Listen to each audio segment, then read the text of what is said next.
No casamento do meu filho, gastei meses planejando meu vestido e o presente perfeito. Ele me ligou 3 dias antes. Mãe, mudamos a data. Mas eu tinha minhas fontes. Cheguei na igreja antes da cerimônia. Estacionei bem na frente. Quando ele viu meu carro, ficou branco. Entrei, sentei na primeira fila e coloquei um envelope no banco ao lado.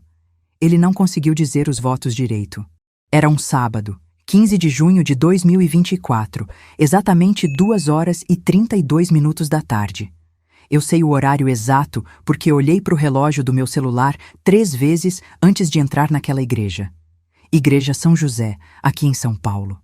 Sabe aquela igreja bonita, toda branquinha, com vitrais coloridos que quando bate o sol da tarde fica linda? Pois é, era lá. Eu estava sentada na primeira fila, lado direito, que é o lado da família do noivo. Estava de vestido azul marinho, daqueles que a gente escolhe com muito cuidado, sabe? Gastei R$ 340 nele. Mandei ajustar na costureira da esquina de casa, a dona Cida. Fiz unhas na quinta-feira. Cabelo na sexta de manhã cedo. Botei até um batom vermelho que nunca tinha usado antes. Meu coração estava batendo tão forte que eu sentia ele no ouvido. Aquele bum, bum, bum que não parava. Na minha mão direita, um envelope branco.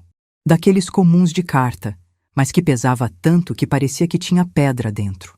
Meu filho Rafael, de 32 anos, alto, moreno, de terno cinza chumbo que eu sei que custou R$ 1.200 porque vi a etiqueta quando ele veio me visitar mês passado, estava no altar. E, gente, ele estava tremendo que nem vara verde. As mãos dele suavam tanto que eu via de onde eu estava. Ele olhava para mim com aquela cara de quem acabou de ver um fantasma, os olhos arregalados, a boca meio aberta. Do lado dele, a Camila. 28 anos, cabelo castanho escuro preso num coque elegante, vestido de noiva que devia ter custado uns R$ 10.000 fácil, todo rendado, véu de 3 metros. Ela estava linda, não vou mentir. Mas também estava estranhando a situação. Via ela olhando para o Rafael, depois para mim, depois para o Rafael de novo, tentando entender o que estava acontecendo. O padre Antônio, que batizou meu filho quando ele era bebê, estava lá na frente com a Bíblia aberta. Ele limpou a garganta e fez a pergunta. Rafael Augusto Mendes, você aceita Camila Regina Santos como sua legítima esposa? Gente do céu, a cena que eu vi. Meu filho abriu a boca. Nada saiu. Tentou de novo. Teve que engolir seco, passar a mão no rosto, e o padre teve que repetir a pergunta. Eu aceito.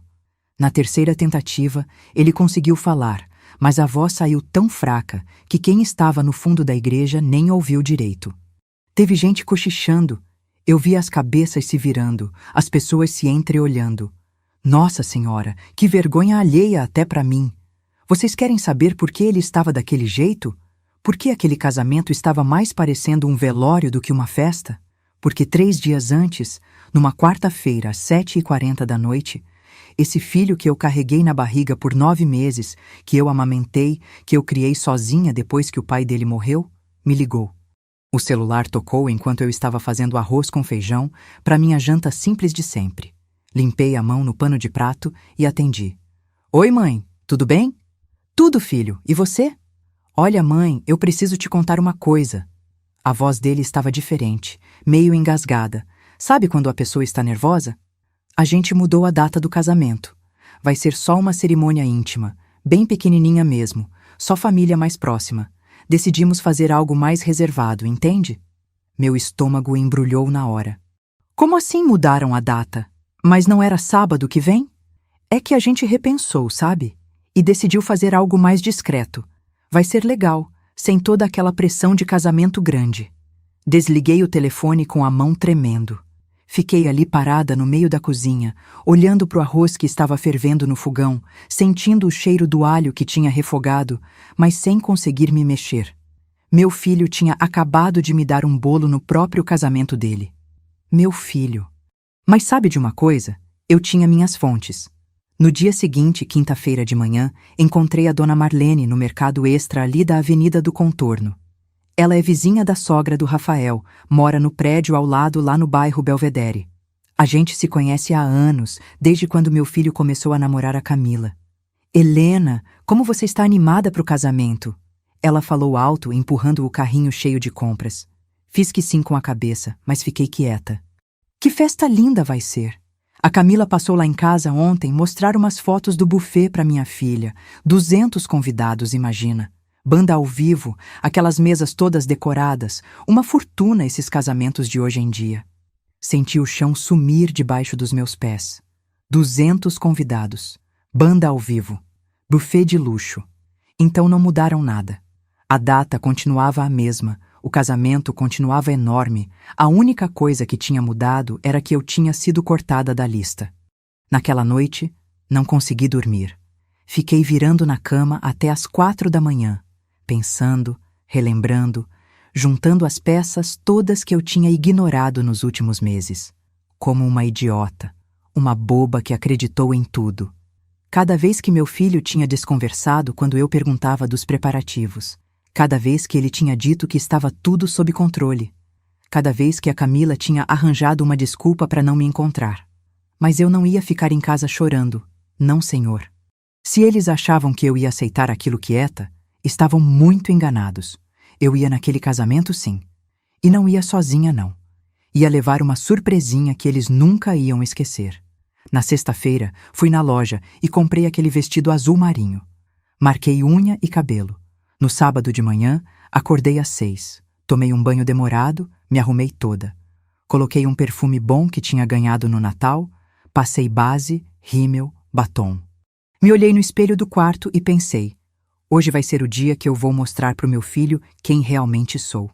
Cheguei na igreja às 2 horas em ponto, meia hora antes da cerimônia começar. Estacionei meu Civic vermelho bem na frente da entrada principal, de propósito. Queria que eles vissem. Desci do carro, ajeitei o vestido, segurei o envelope na mão e entrei.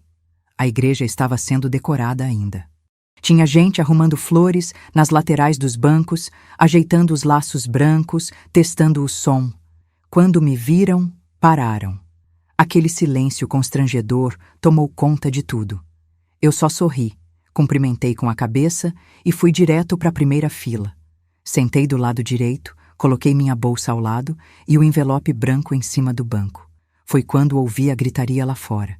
Reconheci a voz do Rafael na hora. Ele estava discutindo com alguém. Levantei um pouquinho e vi pela fresta da porta. Ele tinha acabado de chegar com a Camila e os padrinhos. Viu meu carro ali na frente e ficou branco. Branco igual papel sulfite, gente. Saiu correndo para dentro da igreja e quando me viu sentada ali, parou na hora. Nossa, se pudesse fotografar aquela cara! Mas o que eu ainda não sabia e que só fui descobrir depois, mudaria completamente minha relação com meu filho. Porque aquele casamento não era só sobre me excluir. Era sobre algo muito maior, muito mais grave, que vinha acontecendo há meses e eu não tinha percebido. Vocês que estão me ouvindo, me contem nos comentários. O que vocês fariam se descobrissem que foram excluídos do casamento do próprio filho? E se vocês estão gostando dessa história, por favor se inscrevam no canal, porque eu tenho muita coisa ainda para contar para vocês. Deixa eu voltar um pouco no tempo para vocês entenderem direito como foi que eu cheguei naquele ponto. Meu nome é Helena Mendes, tenho 62 anos. Nasci e me criei aqui em São Paulo mesmo. Trabalhei 37 anos como secretária executiva na Construtora Andrade, uma empresa de engenharia civil que fica ali na região da Pampulha. Me aposentei faz 2 anos. Recebo R$ 2.400 de aposentadoria. Moro num apartamento de 2 quartos no Burites, 10º andar. Vista linda para a Serra do Curral. É pequeno, 70 metros quadrados, mas é meu cantinho, todo arrumadinho do jeito que eu gosto. Sala com sofá bege que comprei há 5 anos, cozinha com armários brancos que eu mesma pintei, quarto com aquela cama de casal que dividi com meu marido por 24 anos. Ah, meu marido, Augusto Mendes. Ele morreu faz 8 anos, em 2016, de infarto fulminante. Tinha 54 anos. Foi numa terça-feira de manhã, 7 de junho.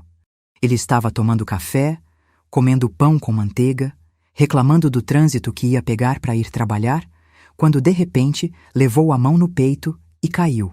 Quando a ambulância chegou, já tinha ido. Fiquei viúva aos 54. O Rafael tinha 24 anos na época. Estava terminando a faculdade de administração na PUC Minas. De uma hora para outra, virei mãe e pai. Tive que ser forte porque meu filho estava destruído. Ele e o pai eram muito próximos, sabe? Faziam tudo juntos. Fim de semana iam pescar no Furnas. Assistiam jogo do Atlético no Mineirão. Conversavam sobre negócios, sobre a vida.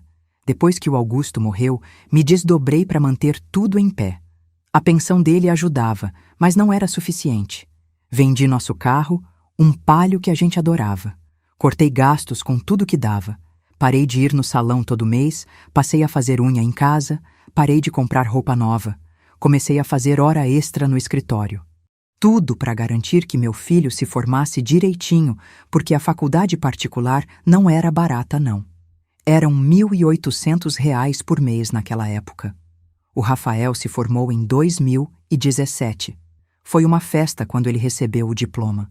Lembro que abracei ele tão forte naquele dia, chorei tanto que manchou a maquiagem toda. Ele arrumou emprego rápido numa multinacional de tecnologia, começou ganhando R$ 5.500.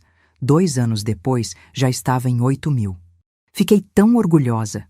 Foi em 2018 que ele conheceu a Camila no trabalho. Ela era da equipe de marketing, família de classe média alta, essas famílias tradicionais de BH, sabe?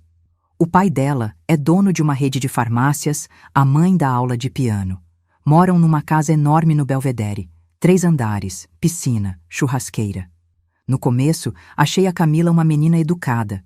Sempre simpática quando vinha em casa, trazia um bolo, uma torta, perguntava como eu estava. Mas com o tempo percebi que ela era meio distante comigo. Nada muito óbvio, sabe? Era nas entrelinhas. A forma como ela mudava de assunto quando eu perguntava da família dela. Como ela olhava pro apartamento com aquela cara de quem achava tudo meio simples demais.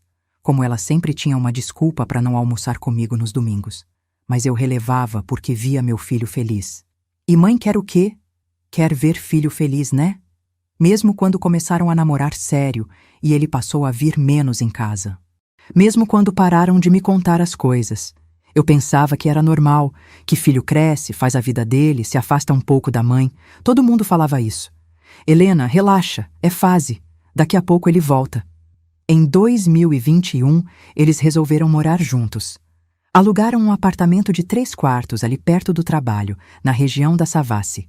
Aluguel de R$ 2.200, mais condomínio de 600. Quando o Rafael me contou, eu disse na hora: Filho, vocês vão dar conta? Ele garantiu que sim, que os dois trabalhavam, que estava tudo calculado. Um mês depois, ele me ligou pedindo ajuda com a entrada da geladeira e do fogão. Precisava de R$ 3.500. Peguei da poupança e dei para ele. Depois eu te pago, mãe. Nunca pagou. Mas tudo bem. É meu filho, né? As visitas foram ficando cada vez mais raras, de uma vez por semana para uma vez a cada 15 dias. Depois para uma vez por mês. Quando eu ligava, ele sempre estava ocupado. Mãe, tô numa reunião importante, te ligo depois. Nunca ligava de volta. Eu ficava ali, olhando para o celular, esperando, querendo perguntar como ele estava, se estava se alimentando direito, se estava feliz. Mas não queria ser chata. Não queria ser aquela sogra intrometida que todo mundo reclama. Agora, pensando bem, eu devia ter percebido os sinais. Todos estavam ali, na minha frente, gritando. Mas eu estava cega. Cega de amor de mãe. Daquele amor que acha que filho nunca vai decepcionar, nunca vai virar as costas. Que ilusão, gente. Que ilusão boba.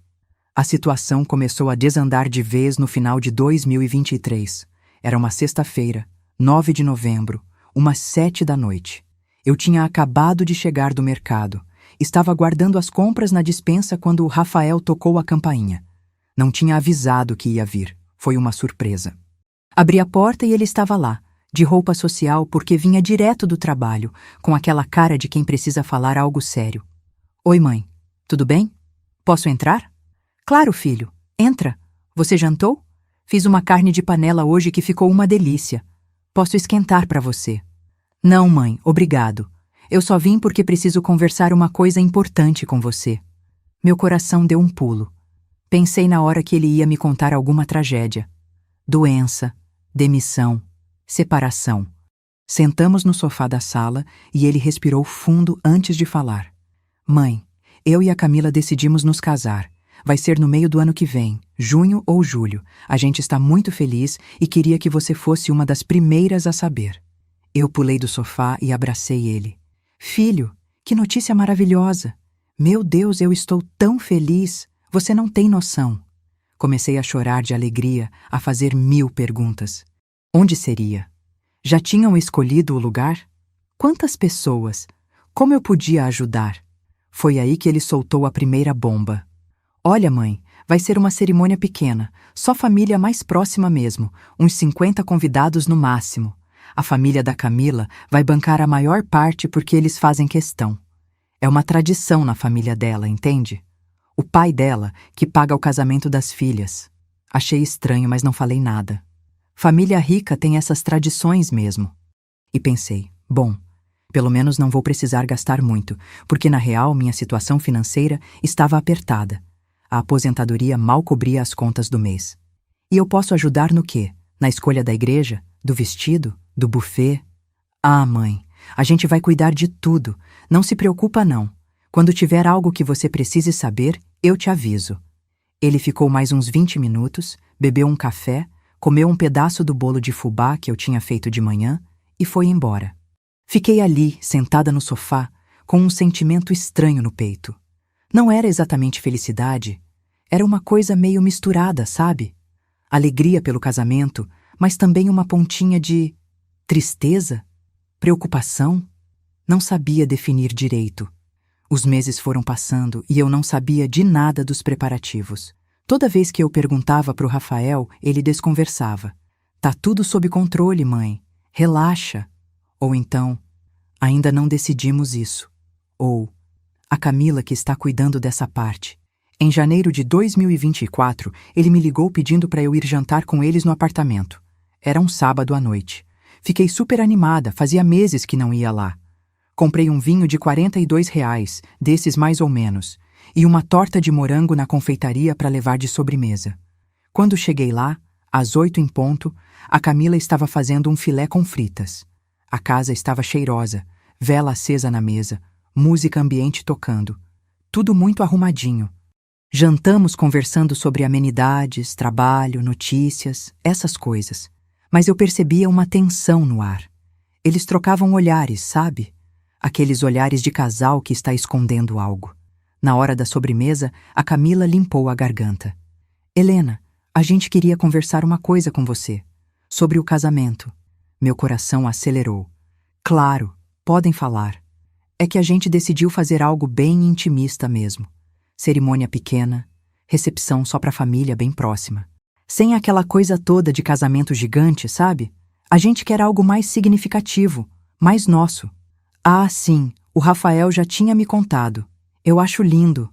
Casamento não precisa ser grande para ser especial. É isso mesmo. E como vai ser pequeno, a gente não vai ter festa de família antes, nem chá de panela, essas coisas. Só a cerimônia mesmo e um almoço depois. Nada muito elaborado. Acenei com a cabeça, mas por dentro estava confusa. Casamento sem chá de panela? Sem festa antes? Que tipo de casamento era aquele? Mas não falei nada. Não queria ser chata. A primeira rachadura na minha negação veio em março. Era uma quinta-feira de tarde. Devia ser umas 4 horas. Eu tinha ido no supermercado Extra fazer compra da semana. Estava na fila do caixa quando vi a dona Marlene chegando com um carrinho cheio. Helena, quanto tempo? Como você está? A gente começou a conversar sobre vida, sobre família, sobre as coisas de sempre. Foi quando ela soltou. E o casamento do Rafael? Que festa linda vai ser! A Camila passou lá em casa outro dia e mostrou as fotos do espaço para minha filha Carolina. Que lugar espetacular! Aquele buffet Casa Grande, você conhece? Lá em Nova Lima, com vista para o lago. 200 convidados, banda ao vivo, decoração toda branca e dourada. Uma fortuna esses casamentos de hoje em dia. Senti o chão fugir debaixo dos meus pés. Sorri para ela, falei alguma coisa que nem lembro o que foi. Paguei minhas compras e saí dali correndo. Entrei no carro, fechei a porta e fiquei ali parada, segurando o volante, tentando processar o que tinha acabado de ouvir. 200 convidados, buffet Casa Grande, decoração branca e dourada, banda ao vivo. Mas meu filho tinha dito que ia ser intimista, 50 pessoas no máximo. Algo simples. Por que ele tinha mentido? Cheguei em casa naquele dia e não consegui fazer mais nada. Fiquei sentada no sofá, olhando para a parede, pensando: será que eu tinha entendido errado? Será que eles tinham mudado de ideia e esqueceram de me contar? Ou será que tinha algo mais acontecendo?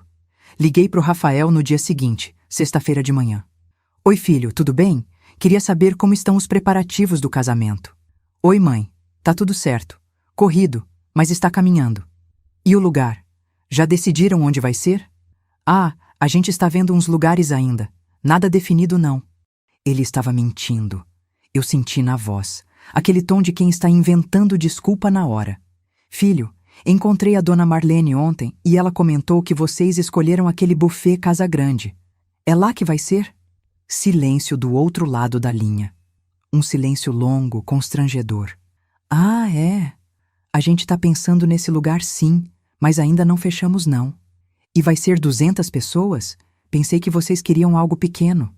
Mãe, olha, eu tô entrando numa reunião agora. A gente conversa depois, tá bom? Beijo. Ele desligou. Fiquei ali com o celular na mão, sentindo um nó apertando minha garganta. Meu filho estava me mentindo na cara dura. E pior, estava me excluindo do próprio casamento dele. Foi em abril que veio a segunda bomba. O Rafael me ligou numa terça-feira à noite. Mãe, preciso te pedir um favor. Você pode me emprestar R$ 5.000? É para umas coisas do casamento. Eu te pago mês que vem quando cair o 13º adiantado que a empresa vai dar. R$ 5.000. Eu não tinha R$ 5.000 guardados. Minha poupança tinha R$ 3.700, que eu estava juntando há 2 anos para fazer um tratamento dentário que eu precisava. Mas era meu filho pedindo. Como eu ia negar?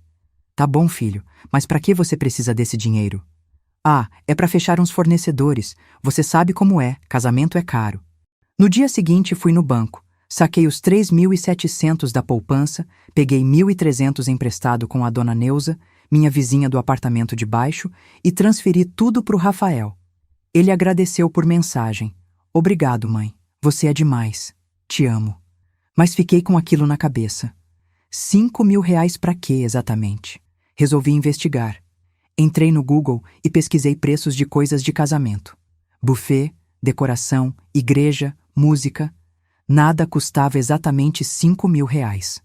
Tudo era sempre um valor quebrado, sabe?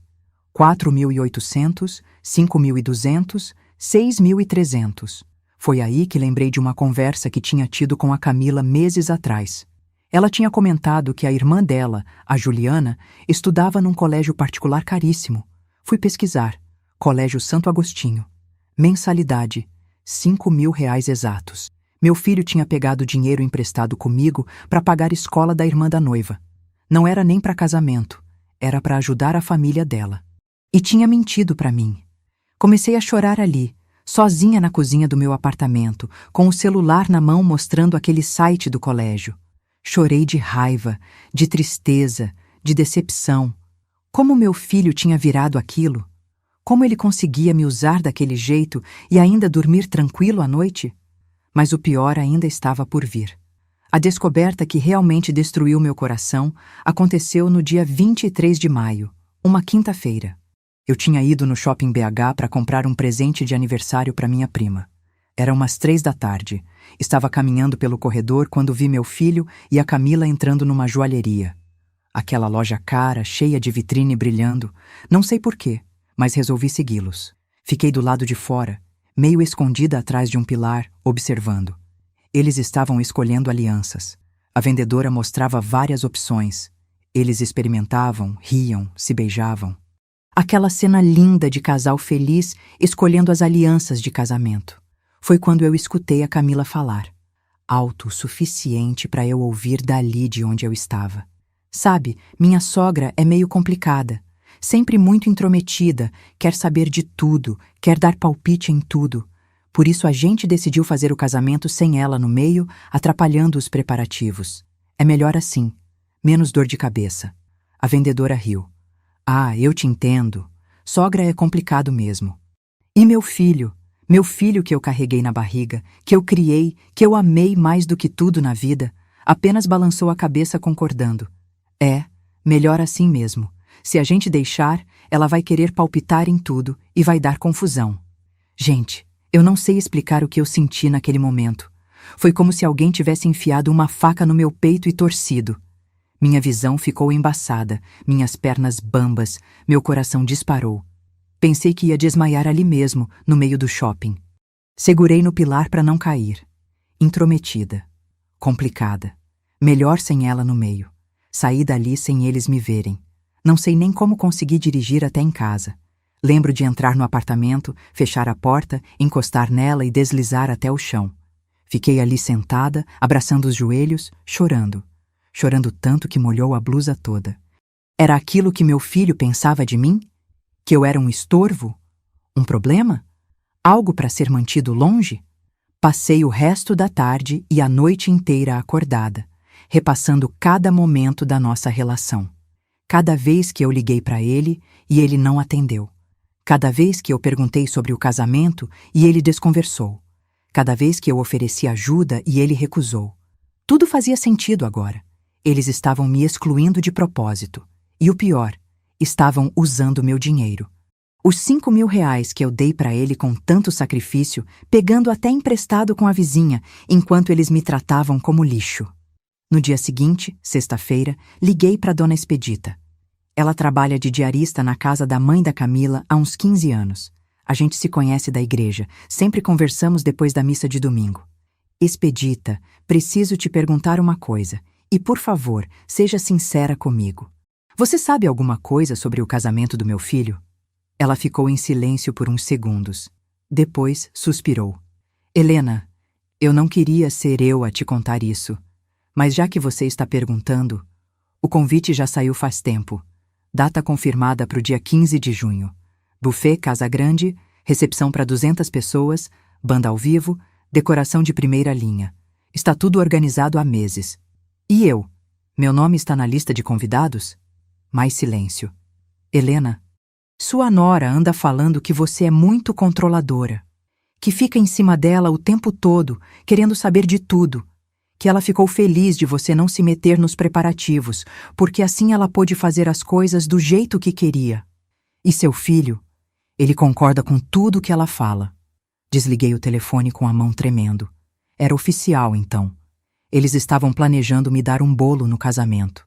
Iam inventar alguma desculpa de última hora, mudar a data, dizer que adiaram, qualquer mentira, e eu ficaria em casa enquanto eles faziam a festa. Mas sabe de uma coisa? Eu não ia deixar isso acontecer. Se eles queriam me excluir, iam ter que me excluir na minha cara. Iam ter que olhar para mim e dizer que não me queriam lá. Não iam fazer isso pelas minhas costas. Foi aí que comecei a planejar. Como eu ia aparecer naquele casamento? O que eu ia fazer? O que eu ia dizer? Precisava de algo que mostrasse para eles, para todo mundo ali, exatamente quem eles eram e o que tinham feito. Comentem aqui embaixo. O que vocês fariam numa situação dessas? Como vocês reagiriam? Eu quero saber a opinião de vocês. Nos dias seguintes, funcionei no piloto automático. Acordava, fazia café, tomava banho, assistia televisão. Mas minha cabeça estava sempre no mesmo lugar, naquele casamento. No que eu ia fazer.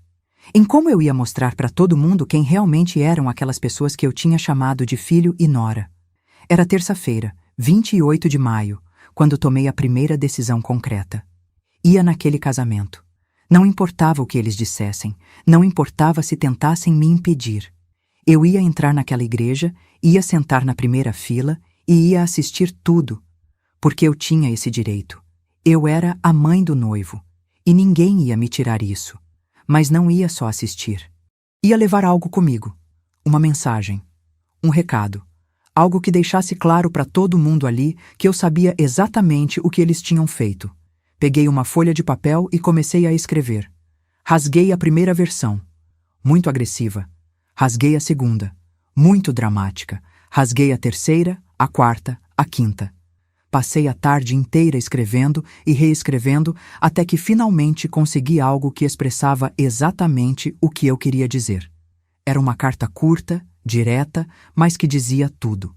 Falava sobre os 32 anos que eu tinha dedicado a ser mãe, sobre os sacrifícios que eu tinha feito depois que o pai dele morreu, sobre o dinheiro que eu tinha emprestado, achando que era para casamento, mas que na verdade era para pagar a escola da irmã da noiva, sobre como eu tinha sido chamada de intrometida e complicada, enquanto só queria participar da felicidade do meu filho.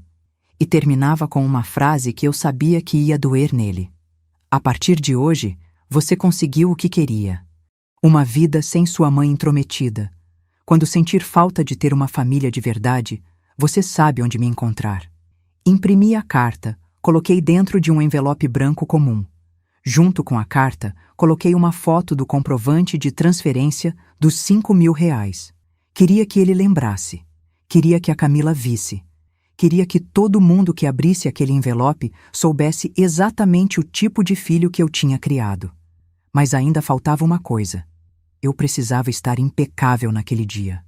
Não ia aparecer lá descabelada, mal vestida, dando razão para Camila falar que eu era desleixada ou qualquer mentira que ela inventasse. Ia estar linda, arrumada, elegante. Ia mostrar para todo mundo que eu tinha dignidade. Na quarta-feira, dia 29, fui no shopping. Passei a tarde inteira procurando o vestido perfeito. Experimentei uns 20 modelos diferentes. Tinha uns muito caros, acima de R$ 500, que eu não podia pagar. Tinha uns muito simples, que não passavam a mensagem que eu queria.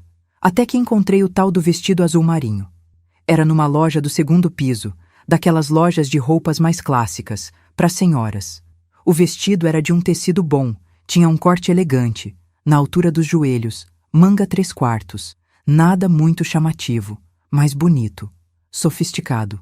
Custava R$ 340. Mordi o lábio, pensei no aperto que ia ficar o orçamento do mês, mas comprei mesmo assim. Valia a pena. Levei para Dona Cida, a costureira da esquina de casa, para fazer uns ajustes. Helena, que vestido bonito! É para alguma ocasião especial? Eu só sorri. É sim, Dona Cida, bem especial. Na quinta-feira, dia 30, fui na manicure. A Jéssica, que faz minha unha há anos, estranhou. Nossa, Dona Helena, a senhora está se arrumando toda. Tem festa? Tem sim, filha. O casamento do meu filho. Ah, que lindo! A senhora deve estar tão feliz. Forcei um sorriso. Estou sim. Escolhi um esmalte vermelho escuro, daqueles bem elegantes. Fiz mão e pé. Gastei R$ 80 que eu não tinha, mas tanto faz. Naquele ponto, dinheiro era o menor dos meus problemas. Na sexta-feira, dia 31, fui no salão fazer o cabelo. Marquei com a Luciana para meio-dia. Ela lavou, fez escova, passou chapinha, arrumou tudo direitinho. Meu cabelo, que normalmente fico com ele preso num coque simples, ficou lindo. Dona Helena, a senhora está linda, parece até mais nova. Eu olhei para o espelho e realmente não parecia aquela mulher cansada que eu via todo dia. Parecia alguém que tinha amor próprio, que tinha dignidade. Gastei R$ 120 no cabelo. De novo, dinheiro que eu não tinha sobrando, mas ia valer a pena. Tudo ia valer a pena. No sábado de manhã, dia 1º de junho, acordei com o celular tocando. Era o Rafael. Meu coração disparou. Será que ele ia me convidar para o casamento de última hora? Será que tinha tido um arrependimento? Atendi com a mão tremendo. Oi, filho, tudo bem? Oi, mãe. Olha, eu precisava te contar uma coisa. A voz dele estava estranha, nervosa. Lembra que eu te falei que a gente ia casar? Então a gente decidiu mudar a data. Vai ser lá pro final do ano agora. A gente achou melhor organizar as coisas com mais calma. Eu não respondi nada. Só fiquei ali, de pé no meio da sala, com o telefone na orelha, ouvindo aquela mentira descarada. Mãe, você está aí? Estou. Você está bem? Estou ótima, filho. Obrigada por avisar. Tá, então. A gente se fala depois. Beijo. Ele desligou. Era aquilo, então. O plano deles era me dar esse bolo torto, essa mentira de que tinham adiado, para eu não aparecer no casamento. Mas eu já sabia, já estava esperando, e ia aparecer do mesmo jeito.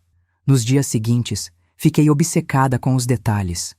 Que horas eu ia chegar? Onde ia estacionar? Como ia entrar? Precisava de um plano certinho, sem falhas. Liguei para Dona Marlene no domingo, dia 2.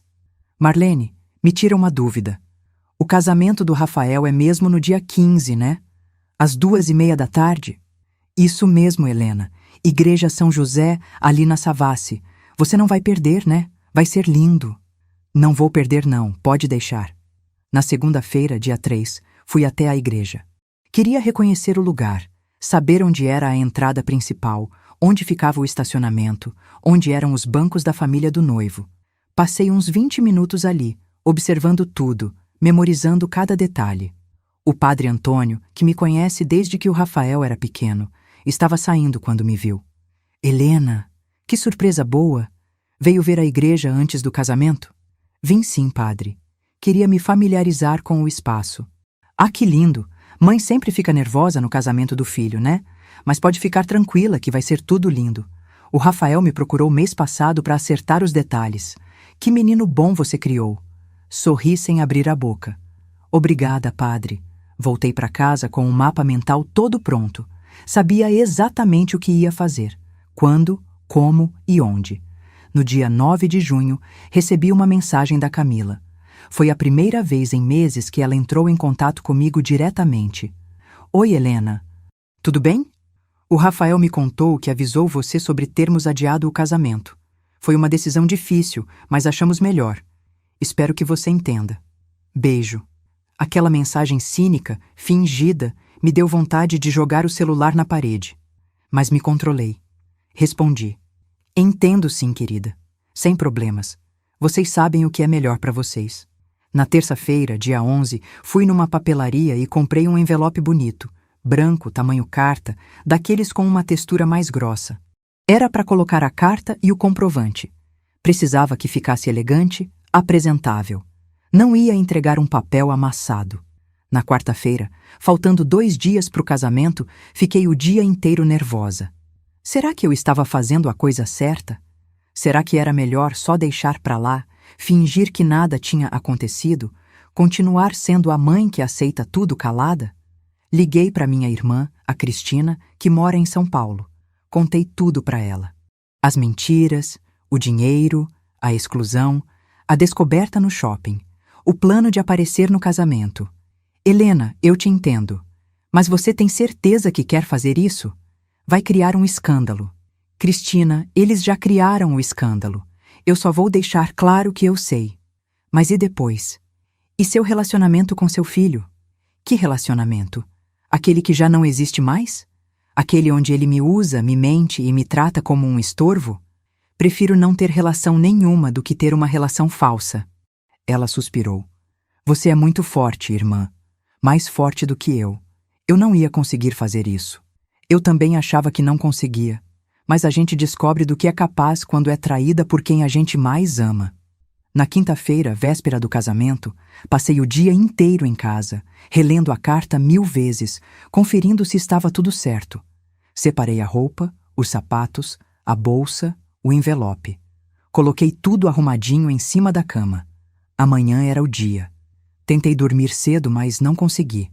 Fiquei acordada até às 3 da manhã, revirando na cama, pensando em tudo que podia dar errado. E se eles me impedissem de entrar? E se chamassem a polícia? E se fizessem um escândalo maior ainda? Mas aí lembrei da cara do meu filho naquela joalheria. Lembrei dele concordando que eu era intrometida, que era melhor me deixar de fora. Lembrei dos 5.000 reais que eu dei com tanto sacrifício enquanto eles riam da minha cara. E toda a coragem voltou. No sábado, dia 15 de junho, acordei às 6 da manhã.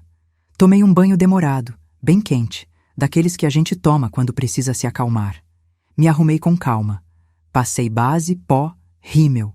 Coloquei o batom vermelho que eu tinha comprado especialmente para a ocasião.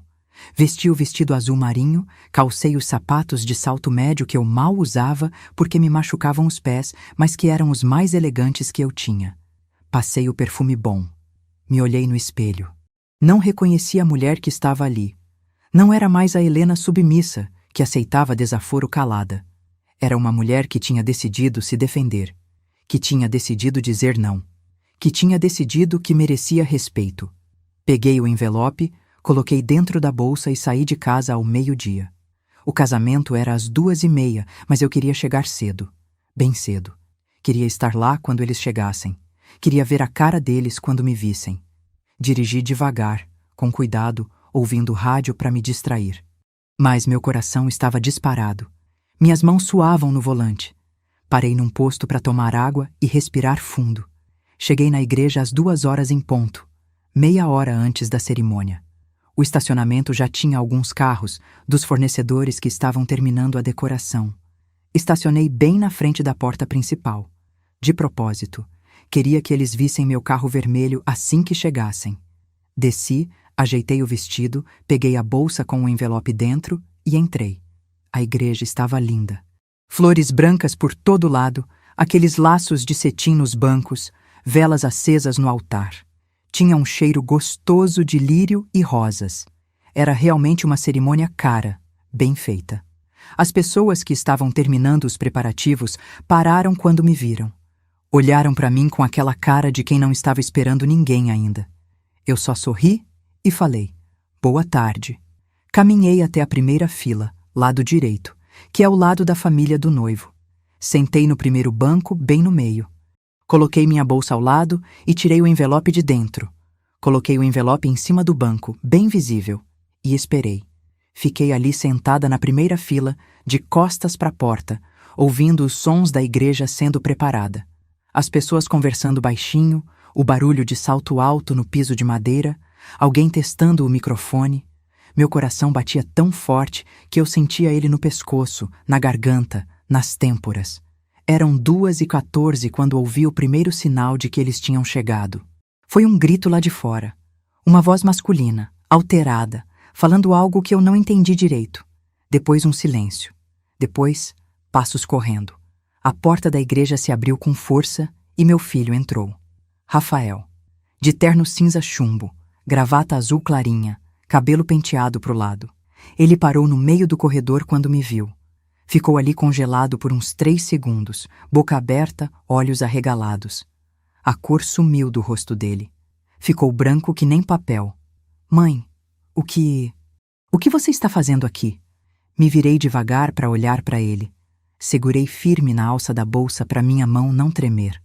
Vim para o casamento do meu filho. Tem algum problema?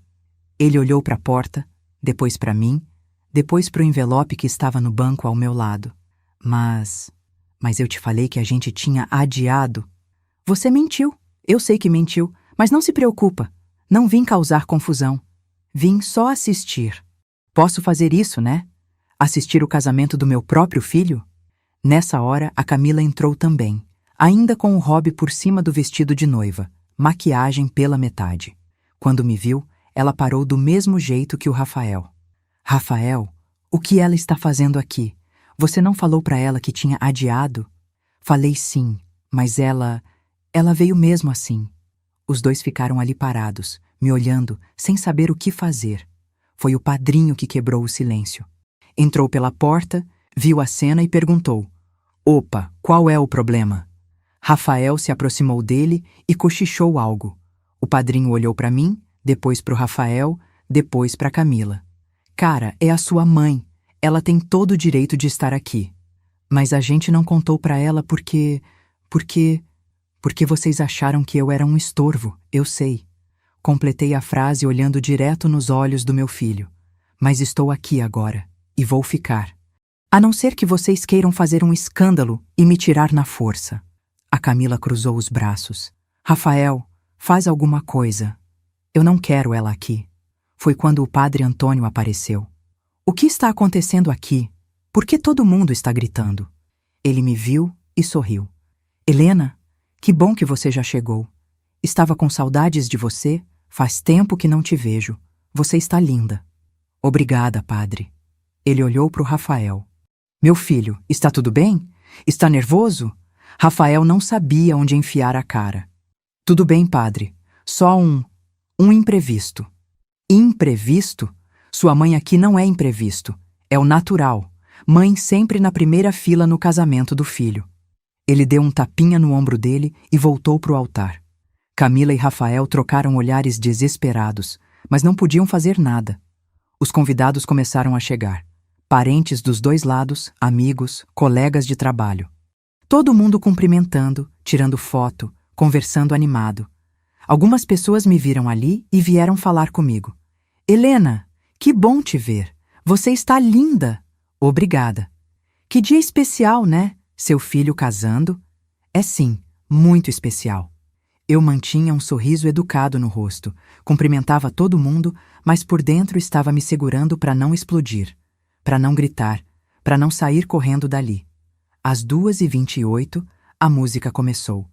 A entrada dos padrinhos. Depois, a entrada da noiva. Camila estava realmente linda. O vestido custou uma fortuna, dava para ver. Todo bordado à mão, cauda longa, véu de catedral. Ela entrou no braço do pai sorrindo, mas quando passou por mim, seu sorriso vacilou por um segundo. A cerimônia começou. O padre falou sobre amor, união, compromisso. Falou sobre família, sobre respeito, sobre honestidade. Eu quase ri dessa última parte. Honestidade. Que piada. Chegou a hora dos votos. O padre se virou para o Rafael. Rafael Augusto Mendes, você aceita Camila Regina Santos como sua legítima esposa? Ele olhou para mim. Nossos olhos se encontraram. Vi o pânico no olhar dele. Vi a culpa. Vi o arrependimento. Ou talvez fosse só medo. A voz dele falhou. Ele limpou a garganta. O padre esperou. A igreja inteira esperou. Segundos que pareceram horas. Eu aceito. Saiu tão baixinho que quem estava atrás não ouviu direito. O padre teve que fazer a pergunta de novo. Desculpa, padre. Eu aceito.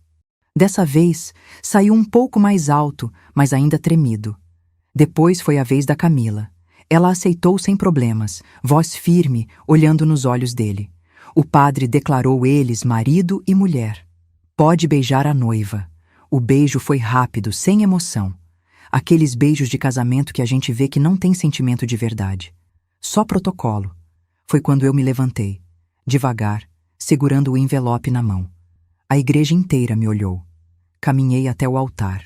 Meu salto fazia um barulhinho no piso de madeira que ecoava pela igreja inteira. Toque, toque, toque, toque. Rafael me viu vindo e ficou paralisado. Cheguei até ele. Segurei as 2 mãos dele nas minhas. Estavam geladas, suando. Parabéns, filho. Seu presente de casamento. Coloquei o envelope nas mãos dele. Mãe, Abre, pode abrir agora, na frente de todo mundo. Ele olhou para Camila. Ela estava branca também. Rafael, o que é isso? Ele abriu o envelope com as mãos tremendo. Tirou os papéis de dentro. Primeiro viu o comprovante de transferência. R$ 5.000. Depois abriu a carta e começou a ler. Vi os olhos dele se enchendo de lágrimas conforme ia lendo. As mãos começaram a tremer mais ainda. Quando terminou de ler, ele olhou para mim com uma cara que eu nunca vou esquecer. Era dor, era vergonha, era arrependimento, era tudo junto. Mãe, eu sinto muito. Não precisa dizer nada, filho. Está tudo escrito aí. Durante 32 anos, eu te amei incondicionalmente. Te sustentei, te eduquei, me sacrifiquei por você. Você retribuiu me chamando de intrometida, me excluindo do seu casamento e usando meu dinheiro para pagar conta de outra família. Tudo bem. Você conseguiu o que queria. Uma vida sem sua mãe no meio. Aproveita. Dei as costas e comecei a andar em direção à saída. A igreja inteira estava em silêncio absoluto. Ninguém falava nada. Ninguém se mexia. Só se ouvia o som dos meus passos. Mãe, espera! Ele gritou atrás de mim. Não parei. Continuei andando. Saí da igreja, entrei no meu carro e fui embora. Só quando estava já longe, dirigindo pela avenida, foi que me permiti chorar. Chorei tanto que tive que encostar o carro. Fiquei ali no acostamento, segurando o volante, soluçando. Tinha feito a coisa certa? Não sei. Mas tinha feito a coisa que precisava ser feita. Tinha me defendido. Tinha mostrado que não ia aceitar ser tratada daquele jeito. Tinha botado limite. A recepção deve ter sido um constrangimento total. Depois, nos meses seguintes, fui sabendo pelos pedaços. As pessoas perguntando o que tinha acontecido. O Rafael sem saber o que responder. A Camila irritada porque a festa tinha sido estragada. Os familiares cochichando, julgando. Nos primeiros dias, meu filho tentou me ligar umas 10 vezes. Não atendi nenhuma. Mandou mensagens. Mãe, me desculpa. Eu errei. Eu fui um idiota. Por favor, a gente precisa conversar. Não respondi. Uma semana depois do casamento, ele apareceu na minha porta. Era um sábado à noite, umas 8 horas. Tocou a campainha insistentemente. Olhei pelo olho mágico, vi que era ele e não abri. Mãe, eu sei que você está aí. Por favor, abre a porta. Eu preciso falar com você. Fiquei ali, do outro lado da porta, ouvindo ele implorar. Parte de mim queria abrir. Queria abraçar meu filho, perdoar tudo, voltar a ser mãe e filho como sempre fomos. Mas a parte mais forte de mim, a parte que tinha sido humilhada e desrespeitada, não deixou. Rafael, vai embora. Quando você decidir realmente mudar, a gente conversa. Mas por enquanto, eu preciso de tempo. Ele ficou ali mais uns 10 minutos batendo na porta. Depois foi embora. Os meses foram passando. Julho, agosto, setembro. Eu recebi notícias pelo caminho.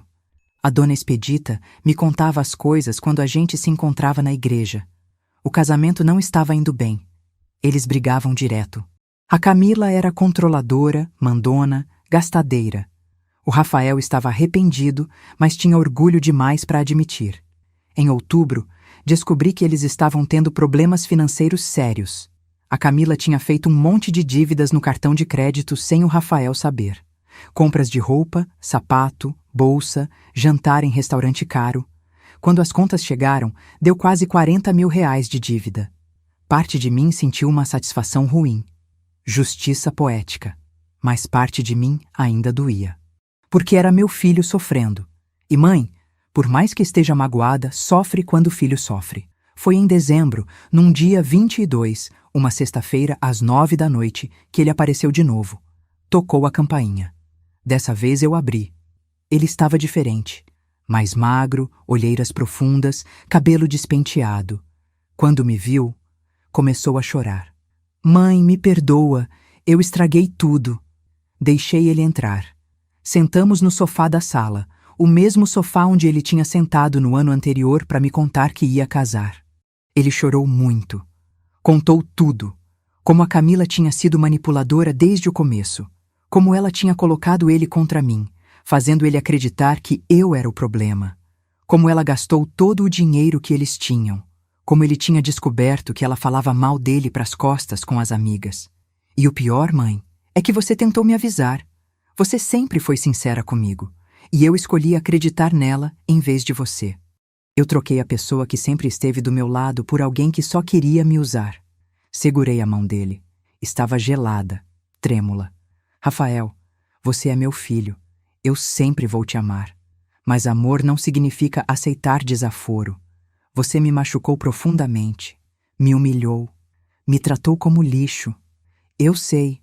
E eu não tenho desculpa.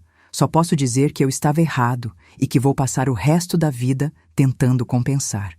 Ficamos conversando até tarde naquela noite. Ele me contou que tinha decidido se separar, que não aguentava mais, que precisava reconstruir a vida dele, mas dessa vez do jeito certo. O processo de divórcio foi rápido. Saiu em abril de 2025. Ela ficou com metade dos bens, incluindo o apartamento onde eles moravam. Aquele apartamento que eu tinha ajudado a dar entrada. Meu filho perdeu tudo. Foi morar numa kitnet de um quarto no bairro Floresta, mobília simples, aluguel de R$ 800. Mas sabe de uma coisa? Foi a melhor coisa que podia ter acontecido com ele. Ele precisou aprender a se virar sozinho de verdade. Precisou entender o valor do dinheiro, o valor da família, o valor de ter alguém que te ama de verdade. Hoje, 3 anos depois daquele casamento, em 2027, nosso relacionamento está completamente diferente. Ele me liga toda semana, vem almoçar comigo todo domingo, pede conselho sobre tudo. Sobre trabalho, sobre dinheiro, sobre as meninas que ele sai. Semana passada ele me disse uma coisa que me fez chorar. Mãe, você sabe o que eu aprendi com tudo isso? Que você não foi intrometida. Você foi presente. E eu confundi as duas coisas. Confundi alguém que se importava com alguém que atrapalhava. E quase perdi a pessoa mais importante da minha vida por causa disso.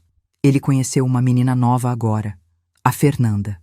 29 anos, professora de educação física, família simples, gente boa. Quando ele começou a sair com ela, a primeira coisa que ele fez foi me chamar para conhecer. Mãe, eu quero sua opinião. Você acha ela legal? Saímos os três para jantar num restaurante simples ali do bairro. Conversei com ela, vi como ela tratava meu filho, como falava da família dela. E vi que era alguém bom, alguém de verdade. Filho, eu gosto dela. Acho ela sincera, genuína, muito diferente da Camila. Eu também acho, mãe. Por isso te trouxe para conhecer logo. Porque agora eu sei que mãe que presta não é aquela que aceita tudo calado. É aquela que bota limite na hora certa. Vocês que acompanharam essa história até o final, eu quero dizer uma coisa. Às vezes, na vida, a gente precisa ser duro com quem a gente ama. Não por maldade, mas por amor próprio. Porque amor de verdade não é aceitar desaforo. Amor de verdade é ter coragem de dizer não quando a situação exige. Meu filho me machucou profundamente. Me humilhou. Mas eu não deixei isso me destruir. Me defendi. Botei limite. E no final, foi isso que salvou nossa relação. Porque agora ele me respeita. Agora ele me valoriza. Agora ele entende que ter uma mãe presente na vida não é um fardo. É uma bênção. E eu aprendi também. Aprendi que eu mereço respeito, que eu tenho o direito de exigir ser tratada bem, que amor de mãe não pode ser confundido com capacho. Mãe não é aquela que aceita tudo para manter a paz. Mãe é aquela que ensina o filho a ser uma pessoa melhor, mesmo quando isso dói.